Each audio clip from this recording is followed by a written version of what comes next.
From a nation absolutely determined to stay out of a global firestorm to the arsenal that literally fueled the Allied victory, America's journey through the Second World War is a story on a truly epic scale.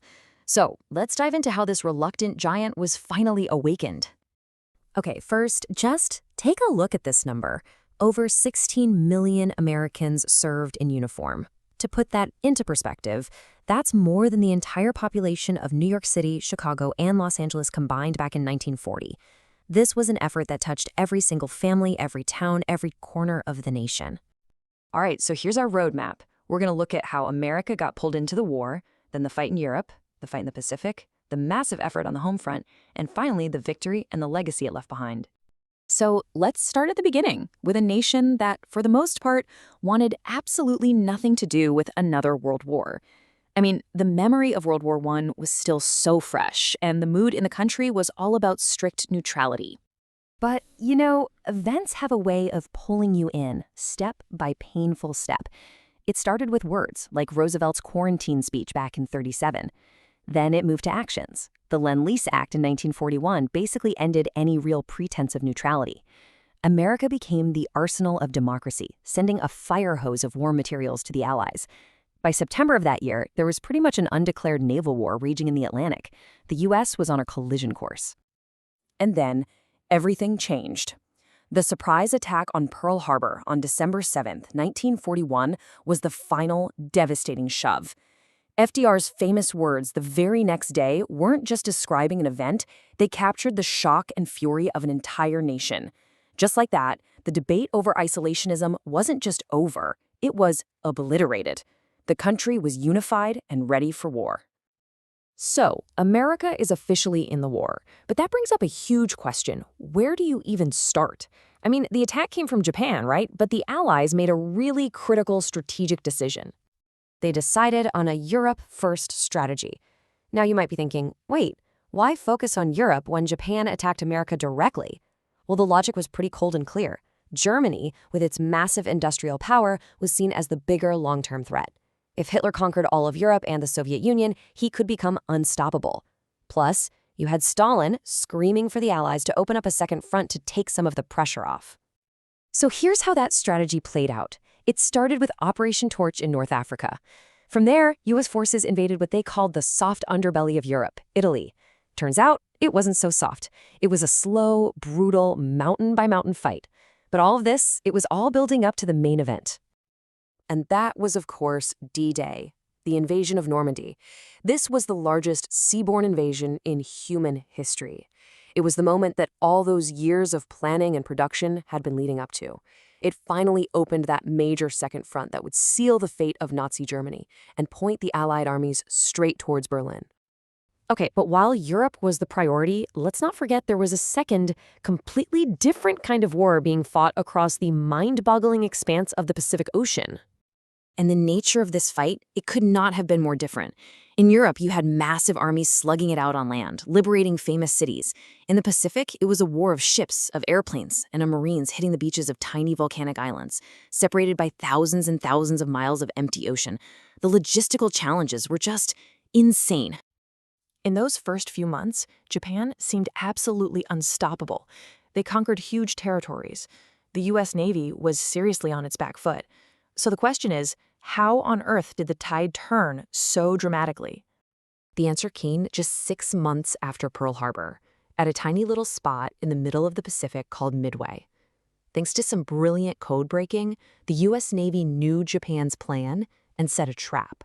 The results were catastrophic for Japan. 4 of its best aircraft carriers were sunk. In a war fought over oceans, these carriers were everything. They were floating air bases. In a single battle, the entire momentum of the Pacific War shifted to the United States. So, with the upper hand, the U.S. rolled out its island-hopping campaign. The idea was simple but totally brilliant. Don't get bogged down fighting for every single island. Instead, you leapfrog over the heavily defended Japanese strongholds and capture key islands that can be turned into air bases, basically creating a path of stepping stones right across the Pacific. But here's the thing. As American forces got closer and closer to Japan itself, the fighting became unimaginably vicious. The Japanese defenders, they knew they couldn't win, but they could fight to make the American victory as costly as possible. On the tiny island of Iwo Jima, over 25,000 U.S. Marines became casualties. It became a symbol of just how brutal this war had become. And then came Okinawa, the last major battle. And it was even worse. The Japanese unleashed waves of kamikaze suicide attacks, and the fighting on the ground was ferocious, resulting in over 50,000 U.S. casualties. The absolutely staggering cost of taking this one island so close to Japan would play a huge role in the final, fateful decision of the war. Now, of course, none of this, not in Europe, not in the Pacific, would have been possible without a truly unprecedented effort back home. This war wasn't just fought by soldiers, it was powered by civilians. The American home front completely transformed. You had millions of women, symbolized by Rosie the Riveter, pouring into factories and shipyards. Everyday life was just defined by shared sacrifice. There was rationing for everything, from gasoline to sugar. People planted victory gardens, they held scrap metal drives, and they bought war bonds to help fund the whole thing. It was a total, all-in national effort. To really wrap your head around this economic mobilization, get this. At its peak, a staggering 38% of the entire U.S. economy was dedicated to the war.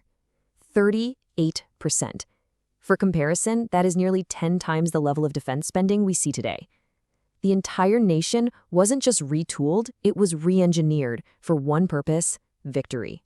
So, this incredible industrial and military might, it did lead to victory. But that victory came at a profound human cost, and it completely altered America's place in the world forever. In total, over 400,000 Americans lost their lives in the war. And it's interesting, while the Europe First strategy meant more troops were sent there, the island-hopping campaign in the Pacific was incredibly lethal. Look at this. It accounted for nearly 40% of all combat deaths, often in brutal, close-quarters fighting. And this brings us to the end. Faced with casualty projections for an invasion of Japan that were just nightmarish, numbers heavily influenced by the bloodbaths on Iwo Jima and Okinawa, President Truman made the decision to use the atomic bomb. The attacks on Hiroshima and Nagasaki forced Japan's surrender, brought the war to a sudden dramatic close, and kicked off the nuclear age. So America came out of the war, not as that reluctant participant it started as, but as an undeniable global superpower. And this leaves us with a really critical question. How did this victory, and the immense power it took to achieve it, forever change America's role on the world stage? This was a war on a scale the world had never seen, and really, we've only just scratched the surface. If this explainer helped you understand America's pivotal role, do us a favor and hit that like button and subscribe for more. And hey, to keep learning, check out some of the other videos on our channel. Thanks for watching.